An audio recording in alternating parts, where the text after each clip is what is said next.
Thank you. As I said, my name is Sarah Stonier, and my presentation is titled, Being Your Own Self-Advocate, a Key to Success in the Field of Healthcare. Although this is directed towards healthcare professionals, the same basic principles of self-advocation can be applied to any profession. Sometimes we're taught as a society that talking about your disability is taboo and that having a disability is shameful. This presentation focuses on breaking away from that and looking at how to help yourself by using what you know and what you're already doing in your life to self-advocate.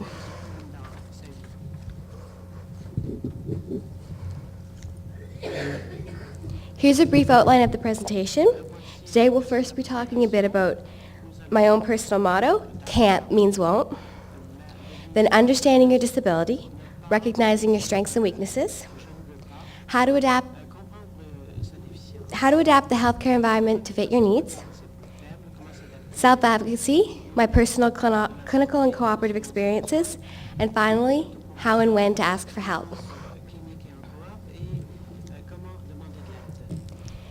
Can't means won't for me has become a personal motto. I'm a 21-year-old nursing student attending the University of New Brunswick in Bathurst, New Brunswick, which is a nursing satellite. There are about 100 nursing students at UNB Bathurst.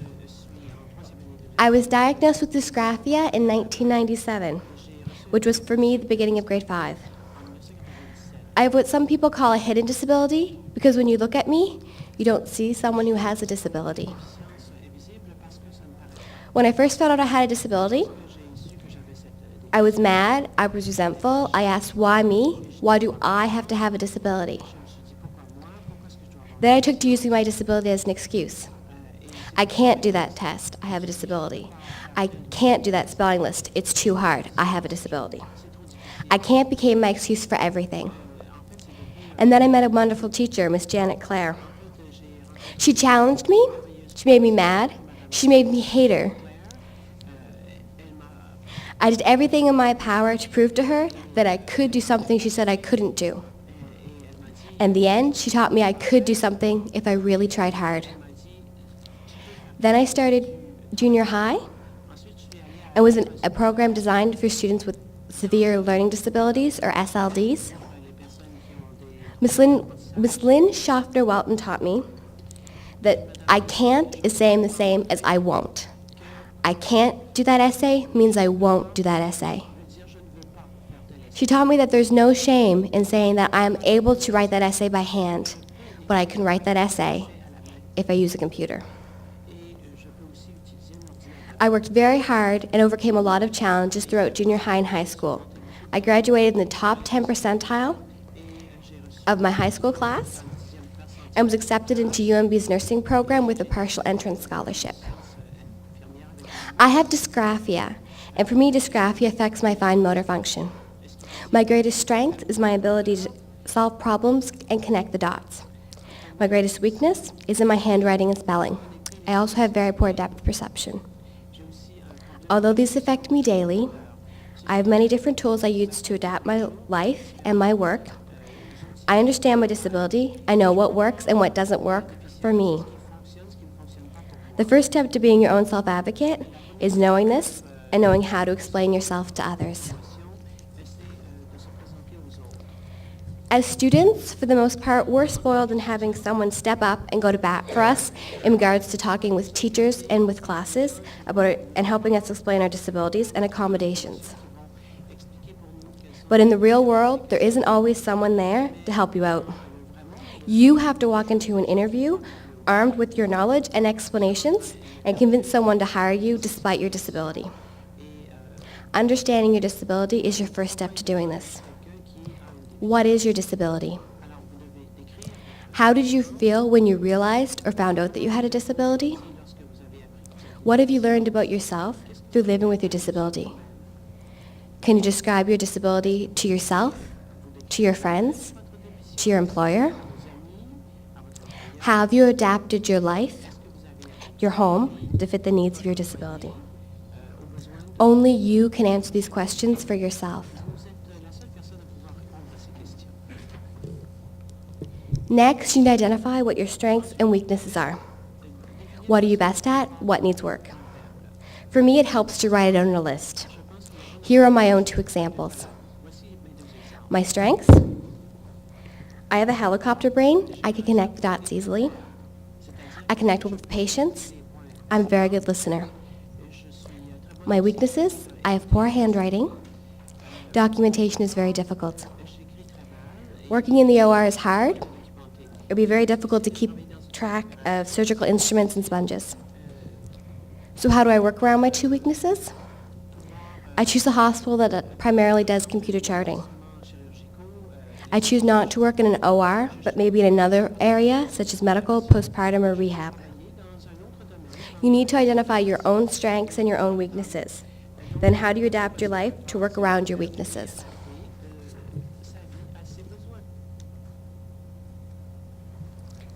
Look at your home. What adaptations have you made there for your disability? Adapting the healthcare environment to your needs can either be easy or challenging. Based on what adaptations you use at home, identify any additional resources you have for your work environment. Is the adaptation something that you can provide for yourself? Does your employer need to make any adaptations or accommodations to provide yourself with a good working environment? Knowing this ahead of time can give you a good advantage when going into an interview. An example for myself is I use a PDA when I'm working in the clinical setting. Another example is I've worked with a nurse who's hard of hearing. She reads lips, and instead of working a typical day-day, night-night rotation, she only works days because it's too difficult to read lips in the dark.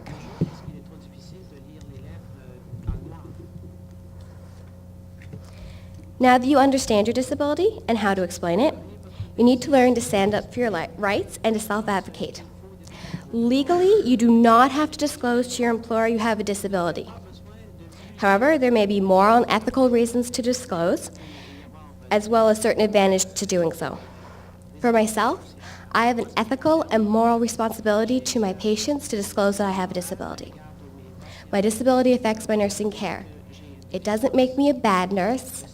It only means I've adapted my work environment around my disability. Certain advantages to disclosing, for instance, if you work in an office environment, can give you an advantage of having additional tools such as an electric stapler or hole punch. You have a job interview. Here are the 5 steps to self-advocacy. Step 1, introducing yourself. Make a lasting impact. Do not be afraid to stand up and say that you have a disability and you're proud of what you've done in your life so far. Step 2, explaining your disability. Do you have a visible or hidden disability? Explain how it does or doesn't affect you. Appearances can be deceiving. Make it clear to your potential employer what you are able or unable to do. Somebody who's a paraplegic in a wheelchair may be able to do more than someone who appears to be able-bodied. It's very important to be clear what your limitations are. Strengths versus weaknesses. Do you have strengths that will make you a great asset? What are they? What are your weaknesses? Explain how you get around your weaknesses. Adaptations and accommodations. Do you need any adaptations for your environment? Any accommodations? If so, what are they? How will you facilitate the adaptation? And what is your employer expected to provide? Expectations and accomplishments. What expectations do you have? Does your employer have? What are you expected to accomplish in this new position? Following these 5 steps will give you a good guide on how to self-advocate. Every person is a little bit different. Everyone explains their disability differently. Remember to keep a very open mind and be ready to answer lots of questions.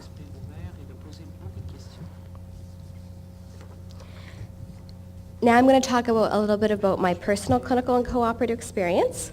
Part of my nursing program is to gain clinical experience where I spend part of my time in the hospital and community settings. I have to complete a certain number of hours in each term in order to move on to the next experience. As a student with a disability, there are many challenges to working in the clinical setting. During my first year of university, I had difficulty with my handwriting in the clinical setting. At that point, I decided not to disclose to my clinical teacher that I had a disability, and it ended up working against me. The way the clinical works is you get a pass or a fail, and I was on the edge of passing or failing because I decided not to disclose. I had to take a step back, and once I explained I need extra time to write this out so you can read it, I was able to continue on. During my second year of university, I was doing computer charting in the Miramichi Hospital in New Brunswick, and there, through the time I could type it out, so it was legible. My spelling was very poor, so I had to go back and correct the spelling. The clinical teacher happened to be sitting there one day with me and kept correcting my spelling before I got a chance to correct it myself, and I actually got, again, marked down for that, even though previously she hadn't marked me down because she hadn't seen the process of me going back and correcting the spelling. Sometimes there are too many accommodations, and sometimes there's not enough. During my last clinical experience in the mental health field, my clinical teacher took it upon herself and through the university to put all these wonderful accommodations for me into the clinical setting. It was very great that she took that initiative, but she never asked me what to do. And so I had too many accommodations. I had a computer, I had this, I had that, and I didn't need any of them. And I felt very frustrated because I wasn't allowed to give input on myself, and that has thankfully changed. There's been many frustrations. I've left clinical crying before. I've had to count to 10. I've had to walk out of a room and go, I never want to go back.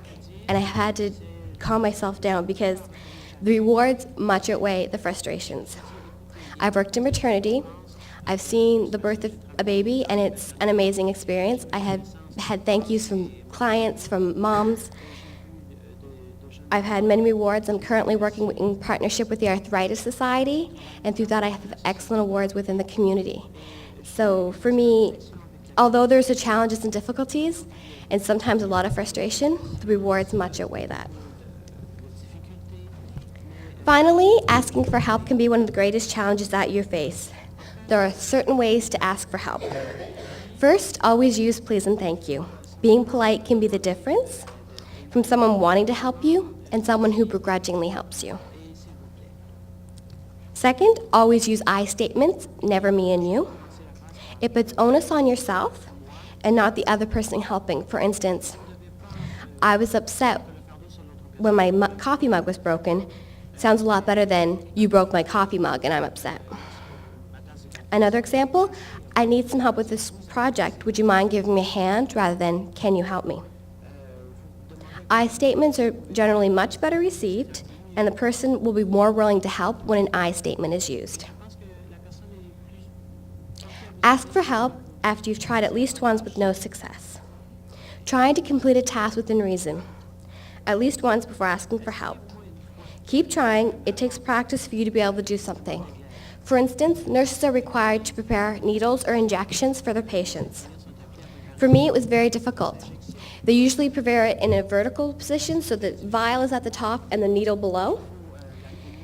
However, I do it reverse. I put the vial downwards and the needle in a very awkward position. My clinical instructor said she's never seen anyone do that before, but it works for me. I've also had to find different ways to do tasks. Once while preparing an injection, I snapped the needle off of the syringe, so I had a narcotic in the syringe and I couldn't get it out. So we had to find a way around that. But it worked in the end. I had to ask for help a couple times, but now I'm perfectly capable of doing all of the skill sets that I'm required to do. Sometimes in the healthcare field, as well as other jobs, time can be of the essence.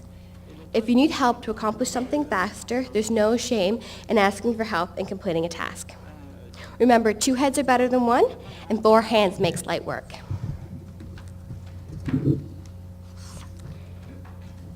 I hope that through my own experiences in this presentation, I've helped you become your own self-advocate. That's it for me, but please feel free to ask any and all questions during the Q&A sessions following the presentations. I love answering questions.